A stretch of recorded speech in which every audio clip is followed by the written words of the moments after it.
Hello दोस्तों, कैसे हैं आप लोग। हमारी आज की कहानी का नाम है धोखा। देवर जी, अब आप यह घर खाली करके अपने घर में चले जाइए, क्योंकि अगले ही महीने मेरा रिटायरमेंट है। बच्चों के साथ अब मैं यहीं आकर रहूंगी, रंजना ने अपने देवर संदीप से कहा। रंजना सरकारी स्कूल में शिक्षिका के पद पर कार्यरत थी। कहने को तो किसी बात की कोई कमी न थी रंजना की जिंदगी में, पर आज से 10 साल पहले रंजना के पति पंकज को हृदयाघात हुआ तो फिर कभी वह सामान्य जीवन नहीं जी पाए। घर पर ही रहकर आराम करते, परहेजी खाना खाते। एक योगा क्लास भी उन्होंने ज्वाइन कर ली थी। अश्विन और कीर्ति, दो प्यारे प्यारे बच्चों से उनका घर आंगन खुशियों से महकता रहता। भविष्य का सोचते हुए पंकज जी ने अपने माता पिता के कहने पर उनके घर के पास ही एक घर खरीद लिया था। एक छोटी सी मोबाइल की दुकान थी पंकज जी की, लेकिन अपनी बीमारी के चलते उन्होंने दुकान पर जाना बंद कर दिया था और जहां रंजना जी की नौकरी थी वहीं पर उनके साथ रहने का फैसला लिया। खाली पड़ा घर खराब ना हो जाए, इसीलिए रखरखाव के लिए अपने छोटे भाई संदीप को यह कहकर रहने को दे दिया था कि जब हम वापस लौट कर आएंगे तो वह इसे खाली करके अपने घर में चला जाएगा। कौन सा घर भाभी, अब तो यह मेरा घर है, धूर्तता से हंसते हुए संदीप ने कहा। आप भूल रहे हैं, यह घर आपको रखरखाव और जब तक हम यहाँ रहने नहीं आ जाते तब तक रहने के लिए दिया था।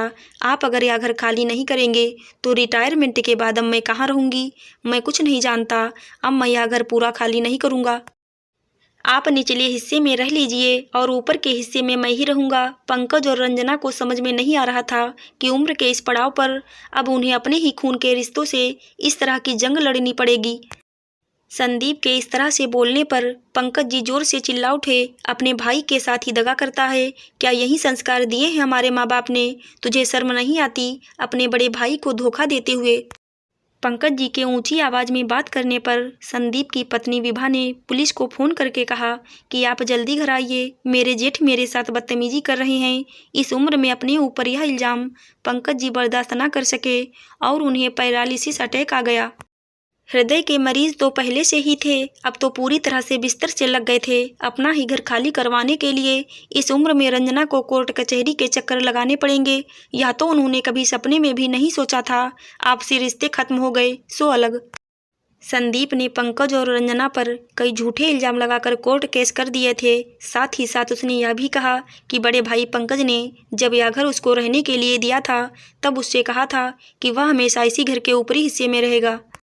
घर 2 हिस्सों में बटा हुआ था। अब निचले हिस्से में रंजना अपने परिवार के साथ रहती और ऊपरी हिस्से में संदीप अपने पति की बीमारी की हालत और देवर के द्वारा दिए गए धोखे से रंजना भी पूरी तरह से टूट चुकी थी। लेकिन कहते हैं ना कि ईश्वर के घर में देर है अंधेर नहीं। एक दिन रंजना से मिलने उसका पुराना स्टूडेंट वैभव घर आया, जो कि हाई कोर्ट में पेशकार के पद पर नियुक्त था। यूँ कह लीजिए कि रंजना की परेशानियों को देखते हुए वैभव ईश्वर का भेजा हुआ मानो जैसे दूत हो। वैभव ने जब रंजना की परेशानी को सुना तो रंजना के पैर पड़ते हुए कहा, मैम आशीर्वाद दीजिए, आपकी परेशानी जल्द से जल्द दूर कर सकूं। बस मुझे 2 महीने का वक्त चाहिए। ईश्वरीय चमत्कार ही था, जहां हाई कोर्ट में उस फाइल को खुलने में 15 साल लगने थे। वह फाइल 15 दिनों में ही खुलकर जज साहब के सामने आ गई। 1 महीने के अंदर अंदर रंजना और पंकज जी के हक में फैसला हो गया, क्योंकि घर के कागजात तो पंकज और रंजना के नाम ही थे। आज कोर्ट के आदेश पर संदीप का सामान घर के बाहर फेंका जा रहा था। सच्चाई की जीत हुई और बुराई की हार। लालच और धूर्तता के कारण संदीप अपने सारे रिश्ते खो चुका था।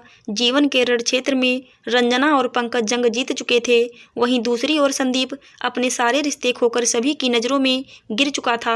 जीत का नशा ही कुछ ऐसा होता है कि वह जीने की उमंग को 2 गुना कर देता है। पंकज जी भी अब धीरे धीरे स्वस्थ होकर अपने पहले जैसा जीवन व्यतीत करने लगे थे। आशा करती हूँ दोस्तों आपको हमारी कहानी ज़रूर अच्छी लगी होगी। धन्यवाद।